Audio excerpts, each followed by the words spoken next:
कांग्रेस महासचिव रणदीप सिंह सुरजेवाला का भीलवाड़ा दौरा। मीडिया से बातचीत करते हुए रणदीप सिंह सुरजेवाला ने प्रेस कॉन्फ्रेंस करी है और इस दौरान उन्होंने केंद्र सरकार पर निशाना साधा। उनकी ओर से कहा गया कि आम आदमी की आय बढ़ाने का केंद्र के पास में कोई रास्ता नहीं है। महंगाई और मोदी दोनों ही देश के लिए हानिकारक है। जनता लगातार उपचुनाव में भाजपा को सबक सिखा रही है।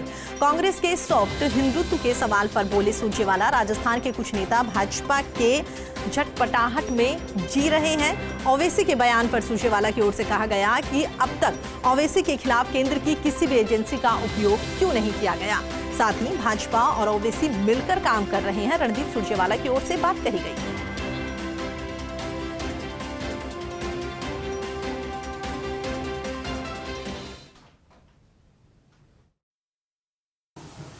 जिस नमक की सौगंध खा के सत्ता ली थी वो 10 और 11 रुपए किलो था 2014 में, आज 22 रुपए किलो तो वो नमक हो गया।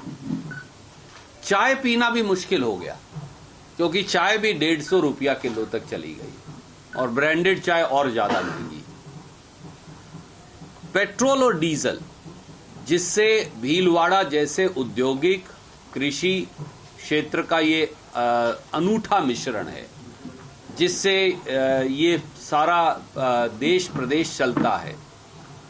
जब $108 प्रति बैरल कच्चा तेल था तो इस देश में कांग्रेस के समय में डीजल की कीमत 56 रुपया लीटर थी औसत और पेट्रोल की कीमत 70 रुपया लीटर थी। आज के दिन कच्चा तेल लगभग $72-73 प्रति बैरल है और पिछले अगर 6-7 साल की औसत निकालें तो वो $45 आती है प्रति बैरल। इसके बावजूद भी पेट्रोल और डीजल दोनों कहीं 100 पार कर गया है देश में और कहीं 100 रुपया लीटर के नजदीक है।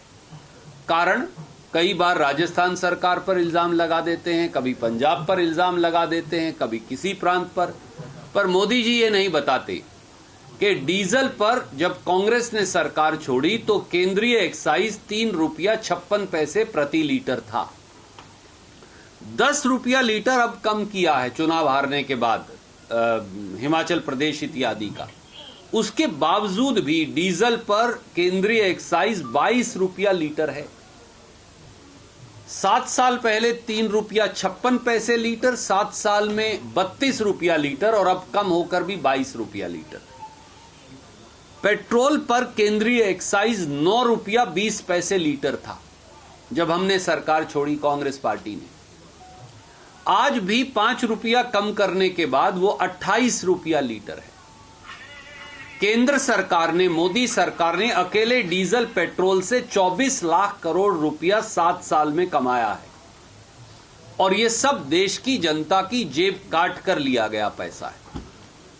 आप सब्जियों की बात कर लीजिए, दाल की बात कर लीजिए, राजमा 160 से 170 रुपया किलो, मसर की दाल, अरहर की दाल 100 से 120 रुपया किलो, छोले चने वो भी 110, 120 रुपया, 130 रुपया कहीं कहीं किलो।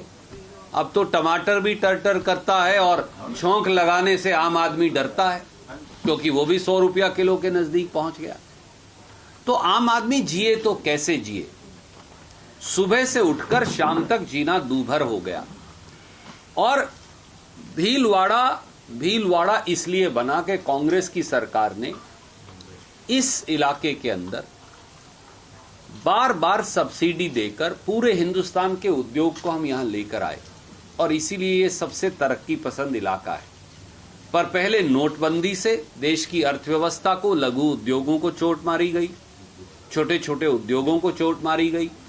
उसके बाद गब्बर सिंह टैक्स जीएसटी लगाकर चोट मारी गई। लॉकडाउन में यहां तो यूपी के बहुत सारे भाई काम करते हैं, बिहार के भाई काम करते हैं।